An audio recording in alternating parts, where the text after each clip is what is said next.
Hello trader, कैसे हैं आप सभी। आई होप कि आप सब अच्छे होंगे। आज की इस वीडियो में हम बात करने वाले हैं type of stock and advance strategy के बारे में। ये जो वीडियो है स्टॉक मार्केट का बेसिक टू एडवांस जो कोर्स है उसका सेकंड वीडियो है, पार्ट 2 वीडियो है। एंड फर्स्ट वीडियो में हमने बात की थी स्टॉक मार्केट क्या है, जो ये स्टॉक मार्केट जो है कैसे काम करता है एंड इसको कैसे हम स्टार्ट कर सकते हैं, यानी कि स्टॉक मार्केट की जो बेसिक नॉलेज है उसके बारे में हमने जो है पार्ट 1 ने डिस्कस किया था।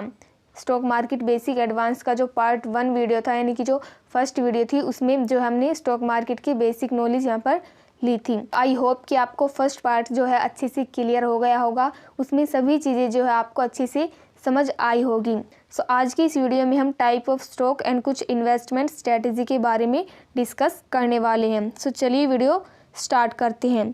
ट्रेडर, आपने कभी सोचा है कि जो बड़ी बड़ी कंपनी होती है, जैसे कि जो रिलायंस कंपनी है, टाटा कंपनी है एंड आईटीसी जो कंपनी है, उनके जो ब्रांडेड शेयर है वो सेफ तो होते हैं, लेकिन उनका जो प्रॉफिट होता है वो रिलेटिवली कम होता है। ये कंपनी जो है सेफ तो होती है, लेकिन इनका प्रॉफिट जो है रिलेटिवली कम होता है। और जो छोटी और नई कंपनीज होती है, मतलब कि अभी नई कंपनी आई है एंड वो अभी छोटी है, तो उनके स्टॉक जो है रिस्की है, तो उनका जो है पोटेंशियल क्या है। छोटी कंपनी जो है नई आई है अभी, वो रिस्की तो होगी, लेकिन उनका जो पोटेंशियल है वो क्या है। तो आज हम स्टॉक के टाइप्स और उनसे जुड़ी कुछ एडवांस स्ट्रैटेजी के बारे में डीपली समझने वाले हैं। एंड स्टॉक के बारे में हम समझेंगे किस में ज़्यादा प्रॉफिट है, किस में ज़्यादा रिस्क है, हमारे लिए कौन सा स्टॉक जो है सही हो सकता है।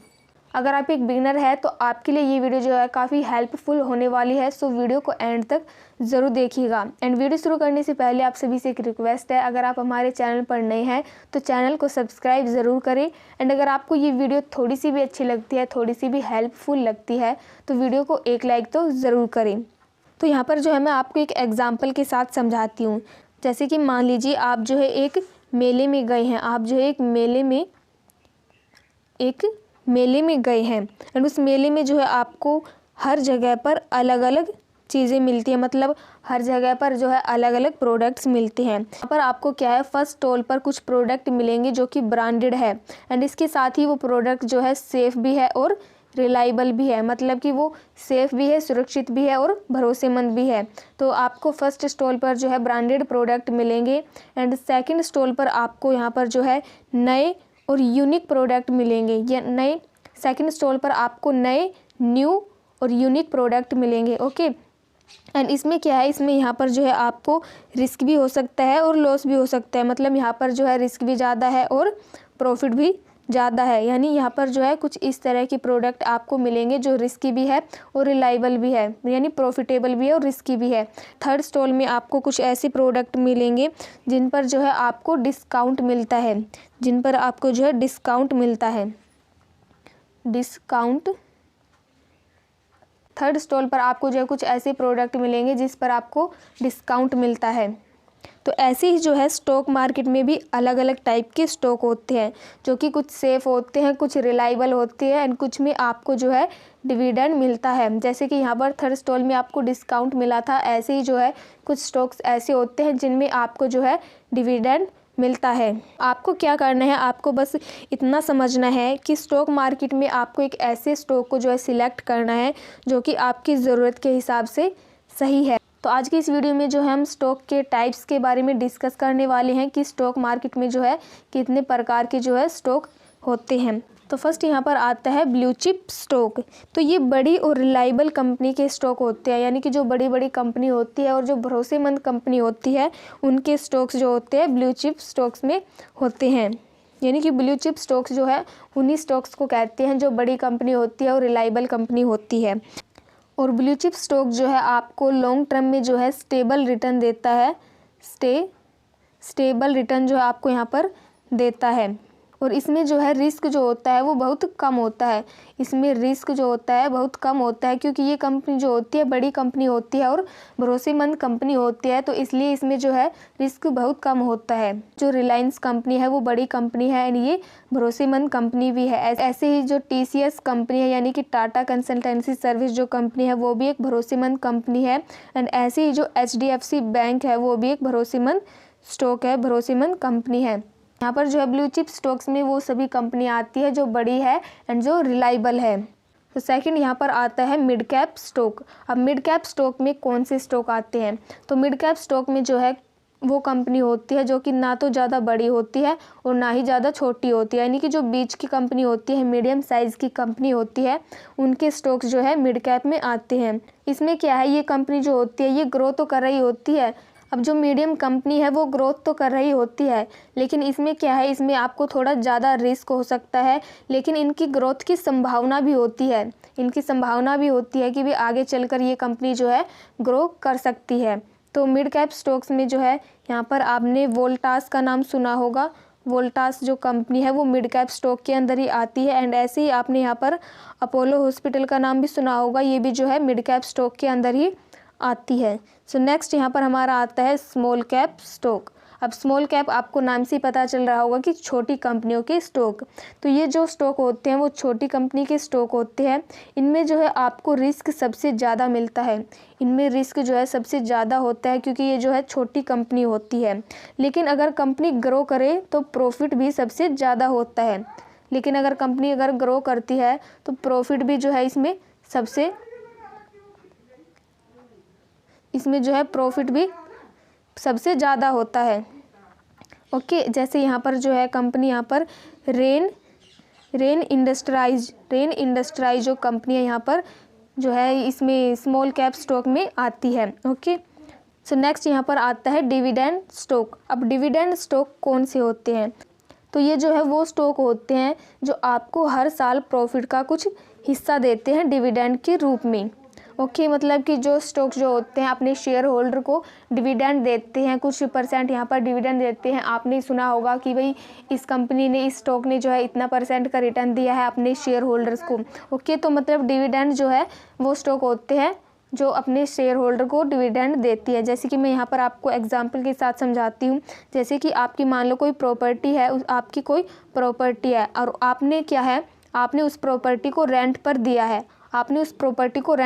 है। ओके, तो उस प्रॉपर्टी का जो रेंट आता है वो क्या है, आपको एक डिविडेंड के रूप में मिलता है। तो ऐसे ही जो है शेयर मार्केट में कंपनी जो होती है वो अपने शेयर होल्डर को अपना प्रॉफिट का जो है कुछ % यहाँ पर हिस्सा देती है, यानी कि कुछ % यहाँ पर डिविडेंड देती है। ओके, आई होप कि आपको ये क्लियर हो गया होगा कि डिविडेंड स्टॉक क्या है। सो नेक्स्ट यहाँ पर आता है ग्रोथ स्टॉक। अब ग्रोथ स्टॉक के नाम से ही आपको पता चल रहा होगा कि जो स्टॉक जो है ग्रोथ कर रहे होते हैं। तो ये जो है कुछ ऐसी कंपनीज के स्टॉक होते हैं जो फर्स्ट टाइम ग्रो करते हैं, मतलब कि कोई कंपनी नई आई है और उसने फर्स्ट टाइम ग्रोथ किया है, तो यहाँ पर जो है ग्रोथ स्टॉक में वो सभी स्टॉक यहाँ पर आते हैं। इसमें क्या है, इसमें आपको ज़्यादा रिस्क के साथ प्रॉफिट का भी मौका मिल सकता है, मतलब कि इसमें आपको रिस्क भी ज़्यादा है और प्रॉफिट भी ज़्यादा है, क्योंकि जो कंपनी है वो अभी नई है, तो इसमें आपको यहाँ पर रिस्क भी हो सकता है और प्रॉफिट भी हो सकता है। मतलब कि नई कंपनी है भाई, ग्रो भी कर सकती है या फिर डाउन भी जा सकती है, तो यहाँ पर प्रॉफिट और रिस्क का कुछ कहना नहीं है। यहाँ पर प्रॉफिट भी हो सकता है और रिस्क भी हो सकता है। तो यहाँ पर जो है ग्रोथ स्टॉक जो है इस तरह के स्टॉक को कहते हैं। सो आई होप कि आपको टाइप ऑफ स्टॉक जो है अच्छे से क्लियर हो गए होंगे। सभी स्टॉक जो आपको पता चल गया होगा कि कौन सा स्टॉक जो है आपके लिए अच्छा है, कौन सा आपके लिए रिस्की है एंड कौन सा आपके लिए जो रिलायबल है। मैंने यहाँ पर आपको जो है टाइप ऑफ स्टॉक जो है 5 तरह के स्टॉक मैंने आपको यहाँ पर बताए हैं। ब्लू चिप स्टॉक यानी कि जो बड़े स्टॉक होते हैं, मिड कैप स्टॉक यानी कि जो बीच की कंपनी होती है उनके स्टॉक होते हैं, स्मॉल कैप जो होता है मतलब कि जो सबसे छोटी कंपनी होती है उनके स्टॉक होते हैं, डिविडेंड मतलब कि जो स्टॉक जो है अपने शेयर होल्डर को, जो कंपनी अपने शेयर होल्डर को डिविडेंड देती है वो आपको यहाँ पर डिविडेंड स्टॉक में आता है। एंड ग्रोथ स्टॉक में यहाँ पर आता है कि जो स्टॉक्स जो है ग्रोथ कर रहे होते हैं, फर्स्ट टाइम ग्रोथ कर रहे होते हैं, उनको यहाँ पर ग्रोथ स्टॉक में ऐड किया गया है। तो आई होप कि आपको ये सभी क्लियर हो गए होंगे। एंड अब हम बात करने वाले हैं इन्वेस्टमेंट स्ट्रैटेजी के बारे में। सो फर्स्ट यहाँ पर आता है लॉन्ग टर्म इन्वेस्टमेंट स्ट्रैटेजी। तो जैसे कि आपको इसके नाम से ही पता चल रहा होगा कि लॉन्ग टर्म के लिए इन्वेस्ट करना। अब जैसे कि मान लो आप कोई शेयर बाय करते हैं एंड उसको जो है 5-10 साल के लिए होल्ड करके रख देते हैं, तो इसको जो है इन्वेस्टमेंट स्ट्रैटेजी कहते हैं। जैसे एग्जांपल के लिए अगर मान लीजिए आपने इन्फोसेंस का नाम तो सुना ही होगा। अगर आप जो है 5 से 7 साल पहले अगर आप उसका एक शेयर बाय करते तो उसका जो प्राइस था 500 का प्राइस था 5 से 7 साल पहले।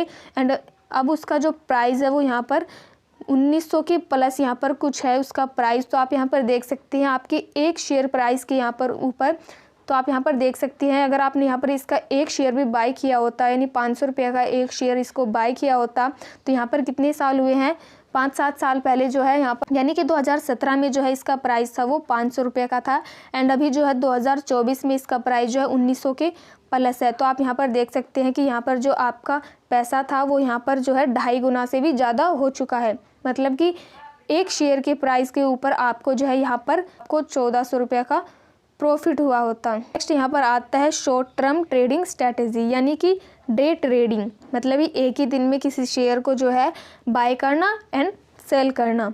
ओके, तो यहाँ पर जो है शॉर्ट टर्म ट्रेडिंग स्ट्रैटेजी, यहाँ पर जो है किसी स्टॉक को आप अगर आज बाय करते हैं, अगर आपने जो है आज बाय कर लिया तो उसको जो है आज ही अगर आप सेल करते हैं। अगर आपने इंट्राडे का नाम सुना होगा तो इंट्राडे में जो है ऐसा ही होता है, अगर आप किसी स्टॉक को आज बाय करते हैं तो आपको जो है उसको आज ही सेल करना होता है। तो इसमें भी ये ऐसा ही है, शॉर्ट टर्म ट्रेडिंग ही यहाँ पर जो है इन्वेस्टमेंट स्ट्रैटेजी, ट्रेडिंग स्ट्रैटेजी जो यहाँ पर यही है। अगर आप किसी स्टॉक को same day buy and sell करते हैं तो वो यहाँ पर शॉर्ट टर्म ट्रेडिंग स्ट्रैटेजी हो गई। तो यहाँ पर जो है ये इंट्राडे ट्रेडिंग भी है। ओके, तो जैसे मान लो अगर कोई ट्रेडर है वो जो है टाटा मोटर का जो है एक शेयर बाय करता है आज ही उसने जो है एक शेयर बाय किया 500 रुपये में। अभी तो उसका प्राइस पता नहीं कितना चल रहा है, लेकिन मैं आपको यहाँ पर जो है एग्जांपल के लिए बता रही हूँ ओनली। तो यहाँ पर जो है उसने एक शेयर बाय किया 500 रुपये में एंड उसको जो है आज ही 505 रुपये में उसको सेल कर दिया। एक शेयर बाय किया था 500 रुपये में एंड उसको आज ही सेल कर दिया 505 रुपये में। तो यहाँ पर जो है उसको 5 रुपये का प्रॉफिट हुआ। तो इस तरह से यहाँ पर जो है शॉर्ट टर्म ट्रेडिंग ये स्ट्रैटेजी है, यानी कि इंट्राडे ट्रेडिंग स्ट्रैटेजी है। शॉर्ट में आप इसको डे ट्रेडिंग भी बोल सकते हैं। सो आई होप कि आपको ये भी क्लियर हो गया होगा। सो नेक्स्ट यहाँ पर आता है SIP, यानी कि सिस्टमेटिक इन्वेस्टमेंट प्लान। अब SIP में क्या होता है, तो SIP में आपको क्या है कि एक फ़िक्स अमाउंट जो है कुछ साल के लिए इन्वेस्ट करना होता है। इसमें जो है आपको कंपाउंडिंग के साथ जो है अच्छा रिटर्न मिलता है।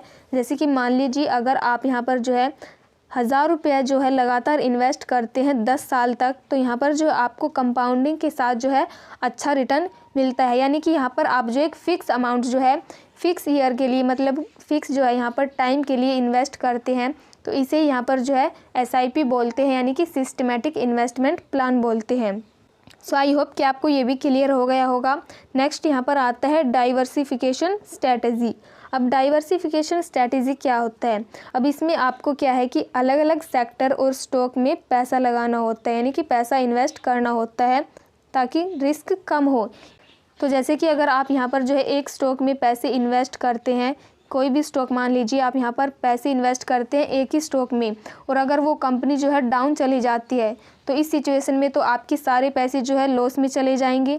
यहाँ पर जो है आपको रिस्क हो सकता है। तो अगर आप यहाँ पर जो है अलग अलग स्टॉक में इन्वेस्ट करोगे तो कुछ स्टॉक जो है आपके लिए रिस्की भी हो सकते हैं एंड कुछ स्टॉक जो है आपके लिए प्रॉफिटेबल भी हो सकते हैं। मतलब कि यहाँ पर जो है आप पूरी तरह से लॉस में नहीं रहोगे। अगर कोई कंपनी जो है डाउन चली भी जाती है तो उसके बदले आपको जो है दूसरे स्टॉक में उसका प्रॉफिट मिल जाएगा। तो इस तरह से डाइवर्सिफिकेशन स्ट्रैटेजी ये होती है कि आप जो है अलग अलग सेक्टर में अलग अलग स्टॉक में जो है पैसा इन्वेस्ट करें, इससे जो है आपका रिस्क कम होता है। अब जैसे कि एग्जांपल के लिए मान लीजिए आप रिलायंस में इन्वेस्ट कर सकते हैं, रिलायंस कंपनी जो है, एंड इसी तरह आप यहाँ पर HDFC बैंक में भी अपने पैसे जो है इन्वेस्ट कर सकते हैं, TCS में इन्वेस्ट कर सकते हैं, ITC में इन्वेस्ट कर सकते हैं। मतलब काफ़ी स्टॉक में जो आपको पैसे इन्वेस्ट करने होते हैं, एक ही स्टॉक्स में आपको पैसे इन्वेस्ट नहीं करने हैं। अगर आप एक ही स्टॉक में पैसे इन्वेस्ट करोगे तो ये जो है आपके लिए रिस्की भी हो सकता है और प्रॉफिटेबल भी हो सकता है। सो आई होप कि आपको डाइवर्सिफिकेशन स्ट्रैटेजी भी जो है अच्छे से क्लियर हो गई होगी। अगर आप जो है एक पोर्टफोलियो बनाना चाहते हैं तो पोर्टफोलियो आप जो है कैसे बना सकते हैं, मैं यहाँ पर आपको जो है कुछ टिप्स बता देती हूँ। तो सबसे पहले आपको क्या है, सबसे पहले आपको जो है गोल डिफ़ाइन करना है। आपको गोल सेट करना है कि आप जो है शॉर्ट टर्म के लिए इन्वेस्ट करोगे या फिर लॉन्ग टर्म के लिए इन्वेस्ट करोगे, तो ये जो है आपको डिफ़ाइन करना है। अगर आप लॉन्ग टर्म के लिए इन्वेस्ट करना चाहते हैं तो लॉन्ग टर्म के लिए इन्वेस्ट करें, अगर शॉर्ट टर्म के लिए इन्वेस्ट करना चाहते हैं तो शॉर्ट टर्म के लिए इन्वेस्ट करें। सेकंड है यहाँ पर रिस्क टॉलरेंस समझाएं। मतलब कि अगर आप यहाँ पर हाई रिस्क लेना चाहते हैं तो आप जो है स्मॉल कैप स्टॉक्स में इन्वेस्ट कर सकते हैं। एंड अगर आप यहाँ पर कम रिस्क लेना चाहते हैं तो आप जो है ब्लू चिप स्टॉक जो है यानी कि जो रिलायबल स्टॉक है उसमें इन्वेस्ट कर सकते हैं। और यहाँ पर आता है कि रिसर्च करें, तो जिस भी स्टॉक में जिस भी कंपनी में आप जो है इन्वेस्ट करने वाले हैं उस कंपनी की जो है पास्ट परफॉर्मेंस आपको देखनी है, फाइनेंशियल सिचुएशन आपको यहाँ पर देखनी है कि कंपनी जो है पिछले कुछ सालों से कैसा परफॉर्मेंस कर रही है। मतलब कि आपको जो है उसकी परफॉर्मेंस को चेक करना है, मतलब कि आपको जो है उस कंपनी या फिर उस स्टॉक का जो है फाइनेंशियल परफॉर्मेंस चेक करनी है। फोर्थ यहाँ पर आता है कि डाइवर्सिफाई करें, मतलब कि एक ही स्टॉक या फिर सेक्टर पर डिपेंड ना रहे, आपको अलग अलग स्टॉक में अलग अलग सेक्टर में जो है इन्वेस्टमेंट करना है। इससे जो है आपका रिस्क कम हो सकता है। सो आई होप कि आपको जो है पार्ट 2 अच्छे से क्लियर हो गया होगा। स्टॉक मार्केट का बेसिक टू एडवांस जो कोर्स था उसका पार्ट 2 था ये, एंड ये भी आपको अच्छे से समझ आ गया होगा। नेक्स्ट पार्ट में हम बात करने वाले हैं कैंडलस्टिक पैटर्न, सपोर्ट, रेजिस्टेंस और प्राइस चार्ट का यूज़ करके मार्केट को समझना। सो मिलते हैं नेक्स्ट पार्ट में।